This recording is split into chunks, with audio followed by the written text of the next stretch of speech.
A paz do Senhor para você que está conectado com foco na lição. Chegamos na 8ª lição do 4º trimestre, falando agora sobre o drama do suicídio. Deixe seu like, seus comentários, compartilhe esse vídeo, abençoe outras pessoas que estão à beira do precipício do suicídio ou vendo pessoas próximas nessa horrível direção. Sua interação no canal é muito importante. Se você se sentir à vontade, diga de onde você está conectado. O texto áudio da lição de número 8, o drama do suicídio, está em Hebreus capítulo 13, versículo 5, a parte B. Não te deixarei, nem te desampararei. Na verdade aplicada, o pastor Isaqueu Mendes pondera que diante da dura realidade do suicídio, precisamos tratar este tema à luz das Escrituras. O texto de referência é Salmo número 42, versos 7 a 11, que diz: Um abismo chama outro abismo. Ao ruído das tuas catatubas, todas as tuas ondas e vagas têm passado sobre mim. Contudo, o Senhor mandará de dia a sua misericórdia, e de noite a sua canção estará comigo. A oração ao Deus da minha vida. Direi a Deus, a minha rocha: por que te esqueceste de mim? Por que ando angustiado por causa da opressão do inimigo? Como com ferida mortal em meus ossos me afrontam os meus adversários. Quando todo dia me dizem: onde está o teu Deus? Por que estás abatida, ó minha alma? E por que te perturbas dentro de mim? Espera em Deus, pois ainda o louvarei. Ele é a salvação da minha face e o meu Deus. Em matéria publicada na Folha de São Paulo em 3 de julho de 2020, Bia Pereira, que é diretora e coordenadora da agência CQM, ela afirma que ocorre um suicídio a cada 40 segundos e 20 outras tentativas para cada caso. Segundo a Organização Pan-Americana da Saúde, o suicídio tem feito quase 800 mil vítimas anuais. O suicídio é a segunda principal causa de morte entre os jovens com idade entre 15 e 29 anos de idade. 79% dos suicídios no mundo ocorrem em países de baixa e média renda. Ingestão de pesticida, enforcamento e arma de fogo têm sido os métodos mais comuns que as pessoas utilizam no suicídio em nível global.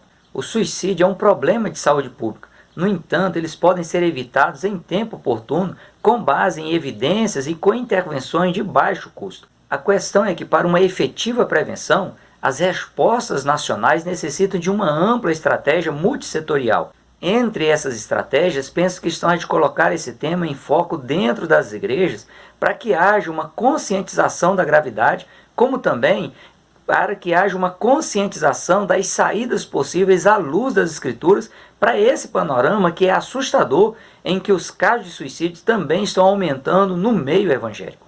Ao se detectar as causas, é possível eliminar as raízes do problema e ajudar as pessoas de forma eficiente, levando em consideração os princípios bíblicos. Esse drama da autodestruição precisa ser encarado de frente por se tratar de uma realidade universal que não escolhe raça, etnia, cor de pele ou crença, que ultrapassa as fronteiras geográficas, as fronteiras culturais, religiosas e sociais.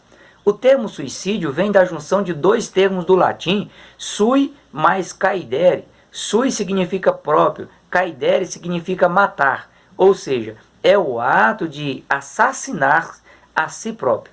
É o mais cruel ato de autodestruição, de concretizar o desejo de dar cabo à própria vida. Por que as pessoas pensam em suicídio?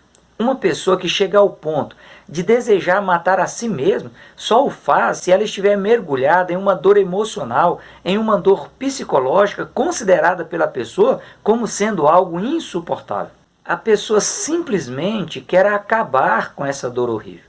A dor excessiva, ela tira a lucidez da pessoa e engana a pessoa ao ponto de ela imaginar que a única saída seja o suicídio, o que acaba provocando ainda mais dores, só que sem chance de retorno. Os especialistas listam outros fatores que podem levar uma pessoa a pensar no suicídio. Um desses fatores é o desejo de chamar a atenção para que a dor psíquica ela seja percebida por outras pessoas como um grito desesperado na busca por ajuda para amenizar a sua dor, para ser aceita e ser amada. Também pode ser a tentativa de expiar um erro que a pessoa ela possa ter cometido ou que a pessoa ela imagine ser a responsável por ele ter acontecido. Neste caso, afetado pela baixa autoestima, a pessoa imagina que mereça morrer, que ela não seja digna de viver. Por isso, a pessoa pensa que o suicídio seja a única forma de compensar, pagar ou remediar seu possível ou seu eventual erro. Outro fator é o sentimento obsessivo de desamparo. Como esse sentimento ele envolve distúrbios psicológicos, essas obsessões são questões que só existem no imaginário desse potencial suicida. A falta de esperança, de valor próprio, é outro fator, pois a pessoa ela não consegue perceber ou utilizar de forma positiva e proativa os valores dados por Deus a ela, que é obra-prima da criação. Dentre outras razões está também a paixão, que envolve os suicidas passionais.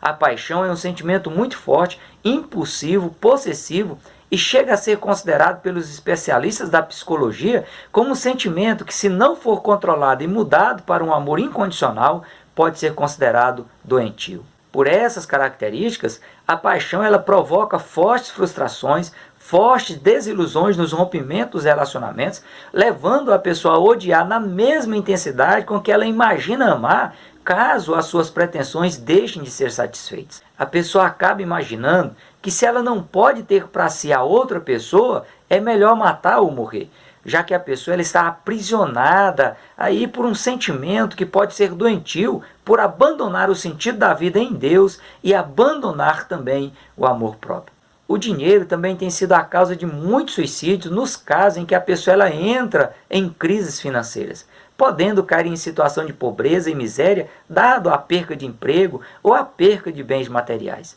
Um triste exemplo é a pandemia da Covid-19, que nós estamos convivendo com ela, que provocou muitas crises financeiras e fez crescer no mundo inteiro o número de suicídios. Também estão como causas as doenças psíquicas, que elas são reais e elas também são complexas e precisam ser levadas em consideração. Quanto a essa questão, muitos casos eles são tratados de forma equivocada, como sendo aí uma possessão maligna. Cada caso deve ser analisado com cuidado para se evitar aumentar ainda mais a dor psíquica e piorar ainda mais a situação da pessoa que está sofrendo. As fugas das situações de extrema aflição, das circunstâncias adversas que saem do controle da pessoa, também pode levar a pessoa a querer fugir da vida, ao imaginar que do outro lado ela vai encontrar um destino melhor, ela vai encontrar o alívio da dor. Uma questão que deve ser causa de reflexão é a questão do alto nível de exigência no ambiente familiar, no círculo social, no círculo profissional, bem como quanto aos resultados dos estudos esperados pelos pais e pelos familiares. As cobranças excessivas podem levar as pessoas que ainda não conseguiram potencializar as competências pessoais dadas por Deus, elas virem a internalizar a crença disfuncional de que é incapaz e acaba se vendo como um peso, como um estorvo ou como alguém indesejado. Por isso, a pessoa imagina que é melhor morrer para acabar com o seu sofrimento em não corresponder com as expectativas dos outros quanto aos resultados que ela obtém. Ainda que nem todos os casos de suicídio sejam de origem espiritual ou envolvam possessão ou influência maligna, a queda da humanidade, sua posição original criada por Deus, é a causa primária de toda a sorte de problemas para a humanidade, inclusive da depressão e do suicídio. A ausência de comunhão com Deus ela provoca um vazio na alma humana sem precedentes. Quando o salmista diz que a sua alma tinha sede de Deus, ele deu um brado e perguntou: quando entrarei e me apresentarei ante a face de Deus? Isso porque somente Deus ele pode preencher e satisfazer os anseios da alma humana. Viver por viver não faz sentido. Somente Jesus ele pode possibilitar ao ser humano vida abundante, vida plena e vida sustentável. Se analisado com cuidado os casos de suicídio, se verá que quando o inimigo ele encontra uma ruptura na comunhão da pessoa com Deus, ele cega a pessoa para impedir que ela perceba que existe uma saída viável para quaisquer problema, por mais intenso que ele seja ou possa parecer. Encontrado uma brecha, uma ruptura, dado a desordem espiritual da pessoa, o inimigo ele passa a dominar a pessoa, a oprimir a pessoa, podendo levá-la ao suicídio. O apóstolo Paulo ele adverte as pessoas para que elas exerçam a vida cristã de forma prática e prudente, para não serem vencidas por Satanás. E que os ardis, os meios astuciosos que o inimigo usa para burlar as situações e enganar as pessoas, não podem ser ignorados. Em Efésios capítulo 6, versículos 11 e 12, Paulo instrui: revesti-vos de toda a armadura de Deus, para que possais estar firme contra as astutas ciladas do diabo, porque não temos que lutar contra a carne e o sangue, mas sim contra os principados, contra as potestades, contra os príncipes das trevas deste século, contra as hostes espirituais da maldade nos lugares celestiais. Vale frisar que nem tudo que ocorre de ruim deve ser atribuído ao inimigo, já que, por vezes, o maior inimigo de uma pessoa é ela mesma, que se posiciona fora da vontade de Deus e facilita as coisas para o inimigo, se entregando de bandeja a ele. No entanto, a ação constante do inimigo para matar, roubar e destruir, oprimindo as pessoas ao ponto de levá-las ao suicídio, não deve ser subestimada. Vontade de morrer pode vir a ocorrer com quaisquer pessoas, até mesmo aquelas que servem a Deus e fazem a sua vontade, nos momentos de crise existenciais provocados por abalos emocionais, por questões aflitivas, por situações adversas. O que cada pessoa deve estar atenta é para que esse tipo de vontade não a domine, fazendo com que ela perca o equilíbrio espiritual e provoque aí uma ruptura na sua comunhão com Deus.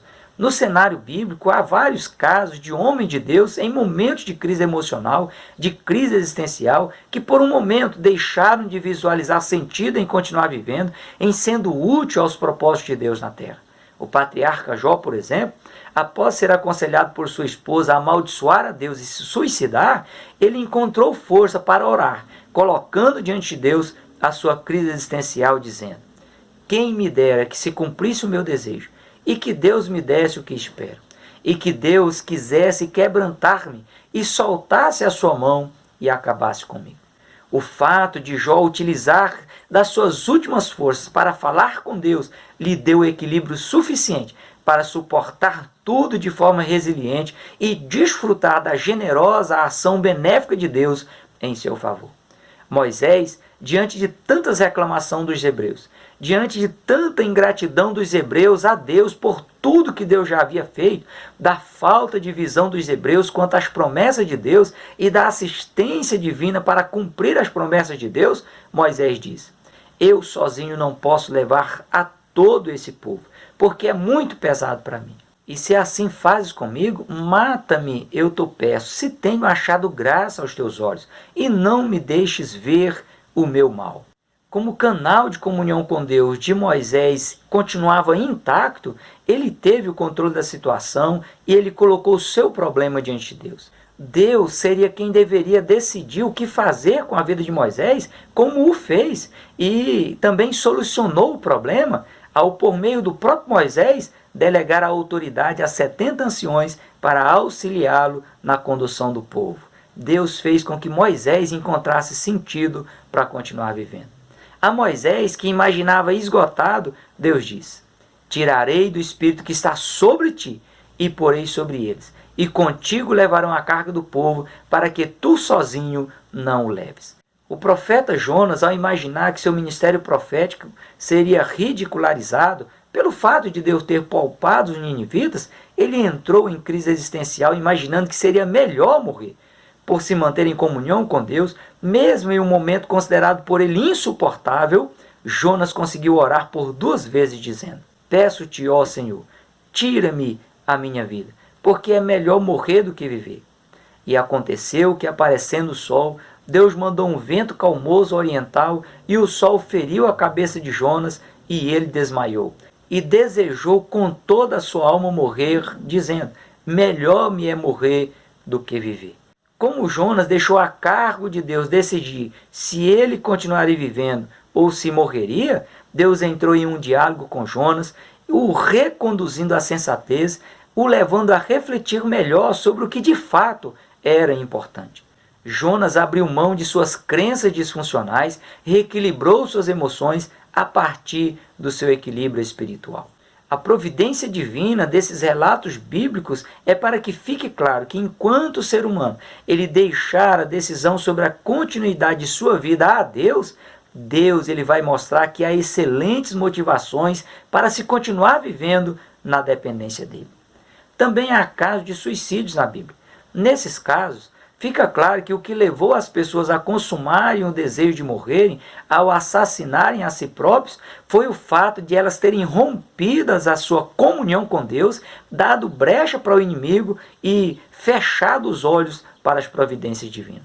O desequilíbrio espiritual impossibilitou o equilíbrio emocional e psicológico.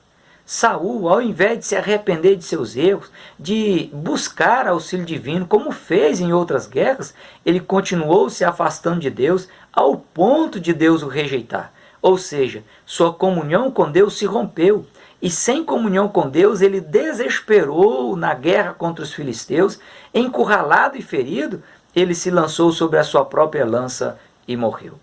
Aitofel, um dos principais conselheiros do rei Davi, ele se tornou desleal, ele traiu o rei Davi e seguiu Absalão para tornar Absalão como rei de Israel. Ao se frustrar diante de sua escolha em seguir Absalão, por ter o seu conselho rejeitado por Absalão, Aitofel não suportou a dor de ter traído ao seu leal amigo Davi e, desesperado, ele foi se enforcar. A simples ação em pedir a ajuda divina ou pedir perdão ao rei Davi teria possibilitado Aitofel de continuar vivendo, mas seu desequilíbrio espiritual o impediu de ter equilíbrio em suas emoções. Zinri, após conspirar contra Elá, rei de Israel, apenas após 7 dias de ter assumido o reinado, ao perceber que a cidade de Tirza estava tomada por um grande exército de Israel para vingar a morte de Elá, ele colocou fogo na casa que ele estava dentro e morreu queimado. Judas, que após trair Jesus e ser responsabilizado pelos próprios sacerdotes que haviam comprado a sua lealdade antes dedicada a Jesus, Judas não suportou a dor do remorso de ter traído a pessoa que havia o escolhido como um dos 12 apóstolos e o nomeado como tesoureiro da equipe. Seu desequilíbrio espiritual desestabilizou suas emoções ao ponto de levá-lo ao suicídio por enforcamento.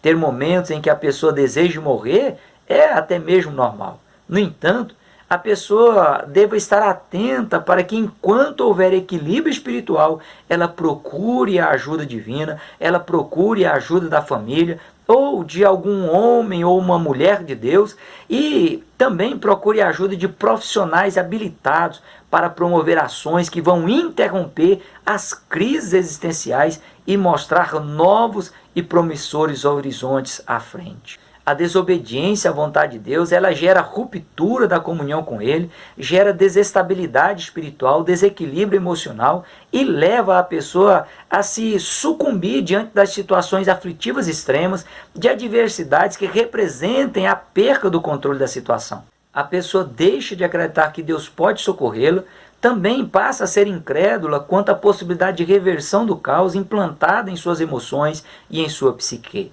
A Bíblia é contrária ao suicídio por se tratar de um ato que fere o princípio de amar a Deus sobre todas as coisas e ao próximo como a si mesmo. Ao desconsiderar o amor de Deus e sua vontade, a pessoa deixa de querer satisfazer a vontade de Deus, de retribuir o amor de Deus, por isso o abandona e fere a sua santidade. Ao deixar de amar a si mesmo, deixar de desejar o bem para si que ela deseja para as outras pessoas, a pessoa se torna capaz de ferir a si mesma, de assassinar a si própria. Em Efésios capítulo 5, versículo 29, o apóstolo Paulo ele chama a atenção para o fato de que, dentro da normalidade, nunca ninguém aborreceu a sua própria carne, antes a alimenta e sustenta, como também o Senhor a igreja. Outro fator bíblico contra o suicídio é o princípio ético e moral descrito no 6º mandamento, não matarás. Por ser a vida humana uma dádiva de Deus, cabe somente a Deus tirá-la. O tempo de nascer, viver e morrer é Deus quem determina. O apóstolo Paulo ressalta essas verdades ao repreender o carcereiro de Filipos, que queria se matar após ver as portas da prisão abertas, destruídas. Em Atos capítulo 16, versículo 28, a parte B, Paulo diz: não te faças nenhum mal, que todos aqui estamos. Se Paulo ele fosse omisso, ou se ele fosse sem compaixão diante daquela situação, daquela possível fatalidade, o carcereiro de Filipos ele teria efetivado a sua morte, o seu suicídio. A ação de Paulo, além de preservar a vida do carcereiro, resultou na conversão dele, na conversão de sua família, na decisão de eles descerem as águas batismais, também no tratamento cordial que eles passaram a dar a Paulo e a Silas e na glória de Deus. A morte prematura de uma pessoa não pode interromper a vida de seus familiares, de seus amigos ou de pessoas que possam ter relação direta ou indireta com a sua morte.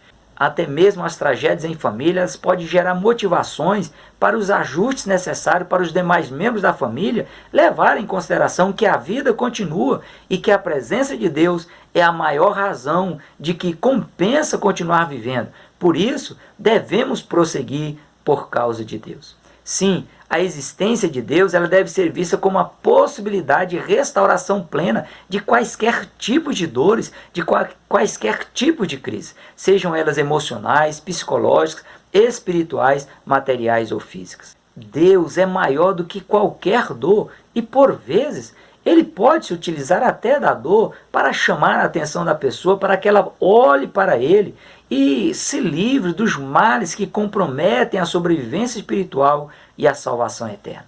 O escritor sagrado ele afirma: porque quando meu pai e minha mãe me desampararem, o Senhor me recolherá. Pode uma mulher esquecer-se tanto do filho que cria, que se não compadeça dele, do filho do seu ventre? Ainda que esta se esquecesse, eu, todavia, não me esquecerei de ti. Eis que na palma das minhas mãos te tenho gravado, os teus muros estão continuamente perante mim. Os limites humanos são plenamente conhecidos por Deus, e esses limites, colocados aqui pelo profeta Isaías como os muros que estão continuamente perante Deus, eles podem ser ampliados e também Deus ele pode mover o sobrenatural para proteger os limites da pessoa, para proteger a vida da pessoa. Deus tem o controle de todas as situações do universo e a vida humana tem um propósito glorioso dado por Deus. Faça a sua declaração do salmista: ainda que eu andasse pelo vale da sombra da morte, não temeria mal algum, porque tu estás comigo, a tua vara e o teu cajado me consolam. Também devemos prosseguir a vida por causa dos demais familiares. Eles precisam da nossa presença, do nosso apoio, do encorajamento, do exemplo de resiliência e de superação. É preciso continuar vivo para orar e repreender os espíritos malignos que podem se tornar familiares e quererem continuar atuando para destruir outros membros da família por meio do suicídio. Os mortos, eles merecem ser lembrados e honrados por seus legados, mas os vivos, eles carecem de amor, de carinho e de companheirismo. Há casos que fugirão do controle humano e provocarão situações indesejáveis e aparentemente insuportáveis, que o resultado será totalmente o contrário do esperado. No entanto, nada deve impedir uma pessoa de prosseguir no seu cuidado com seus familiares, cuja missão foi dada por Deus. Se enjaular nos quartos escuros, cheios de desalentos, além de ferir a própria pessoa, fere as pessoas que a amam de forma sincera e profunda, que precisa de sua mão estendida. Luiz Alberto Dias Agüero, ele diz que não foi a ausência nem a abundância de problemas que fortaleceu a esperança de Jó, mas a sua convicção de que Deus estava no controle de todas as coisas. A resposta à pergunta, um suicida pode ir para o céu? Ela não pode ser respondida por quem quer que seja, já que pertence única e exclusivamente a Deus saber o que de fato ocorreu com a pessoa no mundo espiritual nos instantes finais da sua vida. Se entre o momento que a pessoa consumou um atentado contra a sua própria vida e o momento que ela expirou, se houve algum vislumbre espiritual de arrependimento e pedido de perdão a Deus. Somente Deus tem a autoridade de julgar de forma imparcial, 100% justa, se a pessoa morreu na condição de salvo ou não, independente da causa morte. Um dos ladrões crucificados com Jesus, aproveitando seus últimos momentos de vida, clamou a Jesus e foi salvo. Ainda que muitos desejassem que ele fosse para as profundezas do inferno, Jesus garantiu que ele iria para o paraíso com ele. Deixar essa questão nas mãos de Deus é uma sábia e sensata atitude. É inevitável que as pessoas morram e Deus, ele não tem prazer na morte do ímpio, antes que o ímpio se arrependa para vir a ser salvo. Além de tudo, O suicídio é a atitude mais desumana que alguém pode cometer contra si próprio, ao deixar de buscar as forças em Deus para reagir e encontrar esperança para desfrutar de uma vida abundante em Jesus. Essa lição de número 8 sobre o drama do suicídio aponta para a possibilidade real de recomeço, pois na Bíblia o número 8 fala de recomeço, afinal, enquanto há vida, há esperança. Façam suas as palavras do profeta Jeremias. Disso me recordarei no meu coração, por isso tenho esperança. As misericórdias do Senhor são a causa de não sermos consumidos, porque as suas misericórdias não têm fim. Novas são a cada manhã, grande é a tua fidelidade. A minha porção é o Senhor, diz a minha alma, portanto, esperarei nele. Até a próxima reflexão bíblica com foco na lição. Prossiga na paz do Senhor.